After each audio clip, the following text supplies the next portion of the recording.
Welcome back to Real Health, and thank you so much for joining us. We've received a number of emails from you, our viewers, asking us for advice on kidney health and preventing urinary tract infections. So we've invited Dr. Prenitha Naidoo to give us some insight into this topic, and she'll also be sharing some natural solutions that can help. Welcome, Dr. Prenitha. Thank you so much for joining us. Thank you for having me. Let's talk about kidney and liver function. I mean, what happens if there are issues with kidney and liver function in the body? Okay, so what is the importance of your kidney and liver? Basically detoxification. It's the one thing that actually removes toxins out of our body. So we know everybody's great at phase 1 detoxification, so we're all good with making toxins in our body. Yes. Our problem is always phase 2, which is pushing it out. And that's where your liver and kidney comes into play. The other important things of what the kidney does is the kidney has multiple functions. So very few things that most people know. So it controls your blood volume.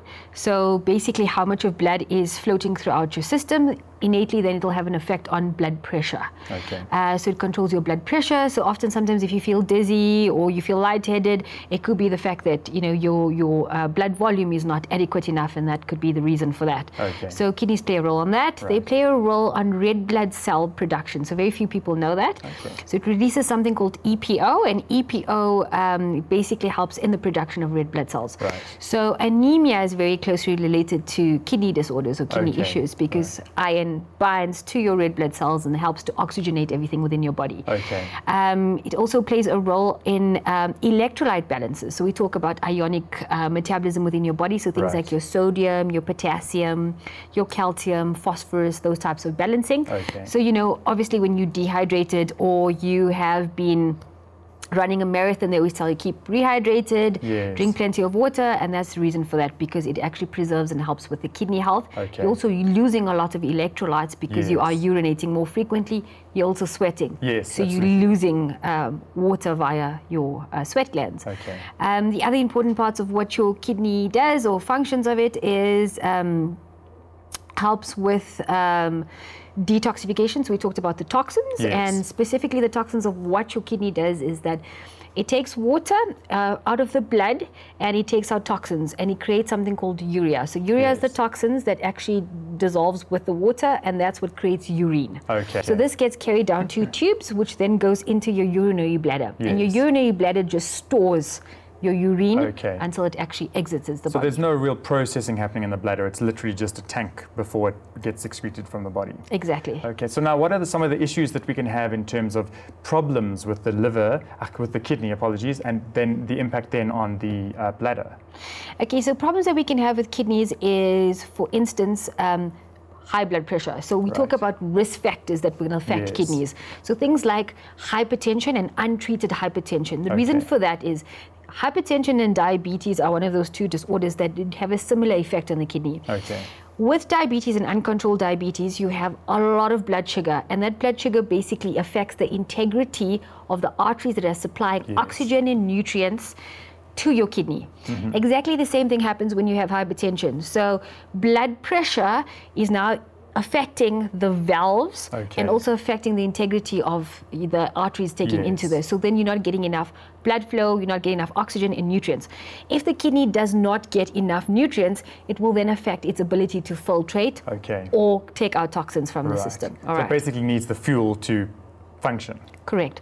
So we look at it as secondary. So it's usually secondary disorders that will affect it. So things like your blood pressure, your blood glucose being unstable, and then you can get congenital kidney issues. So things like polycystic kidneys, where you have cysts actually forming within the kidneys, which affect the ability for it to detox or filter. And then you have other things like, for instance, glomerular nephritis. What happens is that because you are sitting with toxins sitting in there, it creates this inflammation within the kidney, which then affects the ability for it to basically turn over toxins as well as it should. Is that something that is the cause of kidney stones? So yes, so kidney stones is basically based on diet. So there's a lot of things that can be attributed to that. So people that have gout have high uric acid, so you get different types of kidney stones. But most of the common ones are uric acid, which is people that often consume red meat, large protein, those types of diets increases the risk of uric acid stones. And the most common is your calcium oxalate. So that's from your dairy products. So basically what's happening there is you're getting water being extracted out of the solution, but you've got too much toxin sitting, and they actually become hardened and they create these little stones. Right. What are some of the symptoms of poor kidney health or a negatively impacted kidney? So increased risk of UTIs, so frequency of urination, pain on urination, or even though you're going frequently, you're avoiding very little urine at a time. Blood in your urine, different types of urine or different color urine. So very clear, pale urine absolutely means that there's no toxins in there or any urea in there. So like the different colors, so that changeability of the kidney. Kidney pain, as you mentioned, so you get flank pain, you get back pain, and it's that achingness, constantness. The dehydration. So also the other symptoms that you can get is your dry skin, very itchy skin. The other things are puffiness under the eyes. So if you are not excreting protein, so proteins are actually really big and very hard for your kidney actually to filter out. So when the integrity of that kidney is so compromised that proteins are actually leaking out and you're losing proteins, it can create this puffiness under the eye. We talk about edema in medicine, which basically means swelling around the ankles, the hands, the feet. So if you're noticing that on a continuous basis, so it's not something that's just happened of late. The other thing is cognitive ability. So if we mentioned before, if you've got lots of toxins floating through, you might not be focusing correctly. You might not be able to do your daily tasks as you did before. You can feel really tired because we mentioned that your kidney has a function in making red blood cells, and the anemia can be an aspect. The other things is lungs, so respiratory health. So if you have too much water sitting in there because your kidneys are actually not flushing out, because that's basically what they're doing. They're basically controlling water balance in your body. This water can actually sit within your lungs, and it can create unexplained cough or shortness of breath.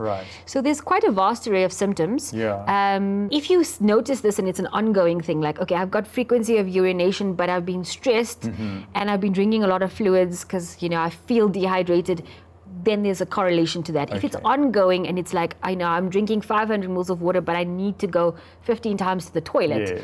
Or the other thing, mainly with males we see with urinary issues, is that if you have something called BPH, which is benign prostatic hypertrophy, enlargement of the prostate gland, we notice that you wake up a lot during the night to go and void your bladder, so urination more frequently.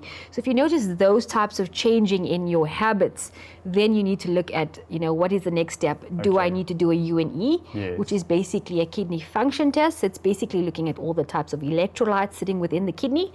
It's also looking at the functioning of the kidney, which is called your GFR, which is called glomerular filtration rate. So basically those little glomerulus, we're trying to see how quickly they're actually moving the toxins out. And that tells you how good your kidney health is. The other thing is how you know you're in a risk factor to develop kidney issues is if you've got diabetes, I was going to ask that. If you've got hypertension, if you are older than 60 years old, if you have a family history of kidney disease or kidney dysfunction, those are type of the, where you need to actually go and have a look at your kidney function and see if there's a problem.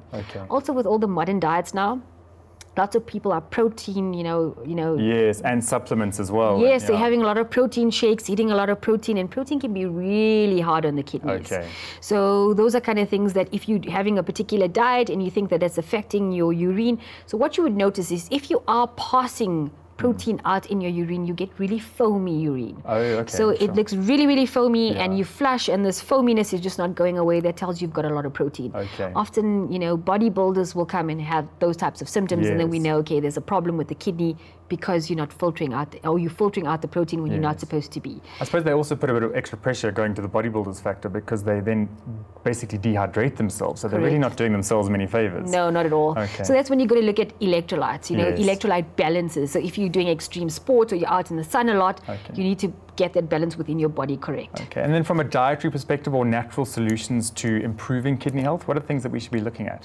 So celery juice is really amazing for kidney. It also helps with detoxifying your kidney. So we often talk about detoxing our liver or detoxing our colon. We never talk about detoxing our kidneys, and sometimes it is a good thing to do. So you could do like celery juice on a daily basis. You could add that into your green smoothie. As I mentioned, celery is phenomenal for the kidneys. It's also an alkalizer. Alkalizer, yes, 100%. supplement. So also important things about kidneys is two most important things you got to do: antioxidants and electrolytes from a dietary point of view. Right. So when we talk about antioxidants, we talk of things of very dark colored berries. So we talk about blueberries. Yes. Cranberries. We know cranberries are amazing. When you go to UTI, they'll tell you drink cranberry juice because it alkalizes and it also flushes out. Right. That's also the other important thing about the kidney that I didn't mention previously is the kidney also controls pH. Okay, so that's why, taking cranberry juice helps to, if you have too much acidity, it tends to balance that off. It out. Okay. Black cherry. Yes. And black cherry is also very well researched for gout and uric acid, and we know that portions of stones that you can develop in your kidneys can be from a uric acid basis. Okay. So do a lot of antioxidant pack stuff. So like your vitamin C's, those things are really good for flushing out kidney. And dietary wise, I would say green juicing, lots of leafy green juice. If you think that you have a problem with your diet, try and pack it more with antioxidant rich products. Yes. And real whole foods as well. Real whole foods and drinking plenty of water. I think that's a big factor. People don't drink enough water. For every fizzy drink you drink, you need to drink 2 or 3 cups of water to flush that out.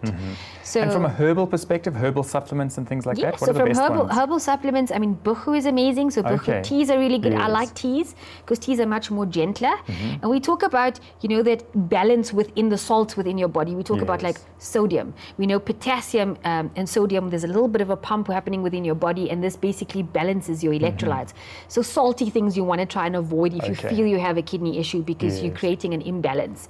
From a herbal point of view, like I mentioned, buchu, you get dandelion, you get taraxacum, which also does kidney and bladder.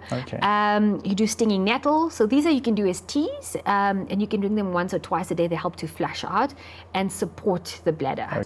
So from a diuretic point of view, you can do things like juniper berry, uva ursi. They're really good with flushing out the bladder.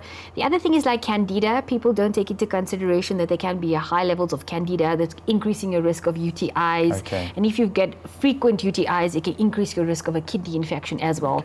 So how you know the difference between a kidney and a bladder infection is that a bladder infection is more acutely to the pelvis. You feel pain in the pelvis, there's an urgency, that burning, the consistency to urinate, passing little bits of urine all the time.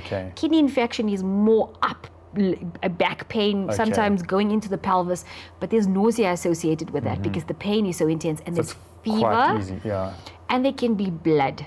So as we mentioned, the kidneys basically filter out the blood, and if you think of that network being so intense that it's preserving the blood and getting rid of all the toxins and the water. If at some stage that integrity has been compromised, blood cells will start leaking out, and that's when you notice the blood. That's when you know kidney involvement is there. So those are kind of things that you can sort of look at. I think we're going to have you back for another whole discussion on this because there's just such a vast amount of information. But thank you for joining us for today, and we'll have another catch up down the line. Thank you. Thank you, Prenitha.